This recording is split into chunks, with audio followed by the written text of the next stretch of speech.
రాహుల్ గాంధీకి వెళ్ళకూడదు, అనుమతి లేదు అని అనుమతి నిరాకరించారు. బీజేపీ ప్రభుత్వము అస్సాంలో ఉంది, ఆ ప్రభుత్వం అనుమతిని నిరాకరించారు. ఎందుకు నిరాకరించారయ్యా అని అడిగితే, ఎక్కడో అయోధ్యలో రామ్ మందిర్ ఏర్పాట్లు జరుగుతున్నాయి, ఆ కార్యక్రమం అక్కడ జరుగుతున్న సమయంలో ఇక్కడ అస్సాంలో రాహుల్ గాంధీ గారు గుడికి వెళ్ళకూడదు. ఇది ఎక్కడ న్యాయమని అడుగుతున్నాం. అంటే గుడికి వెళ్ళడానికి కూడా మోడీ గారి పర్మిషన్ కావాలా? గుడికి వెళ్ళడానికి కూడా బీజేపీ పర్మిషన్ కావాలా? గుడికి వెళ్ళడానికి కూడా బీజేపీ కార్యకర్త, బీజేపీ నాయకుడు, లేకపోతే ఆర్ఎస్ఎస్, లేకపోతే విహెచ్ఓ, వీళ్ళ ఈ సభ్యులే అయి ఉంటారా?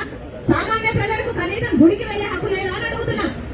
ఎందుకు నిరాకరించారో మోడీ గారు, అస్సాం చీఫ్ మినిస్టర్ సమాధానం చెప్పాల్సిన అవసరం ఉంది. ఇలా అడుగున నిరంకుశ పాలన, ప్రతి చోట ఎక్కడ వీలైతే అక్కడ ఎలా మిగతా ప్రజల్ని మిగతా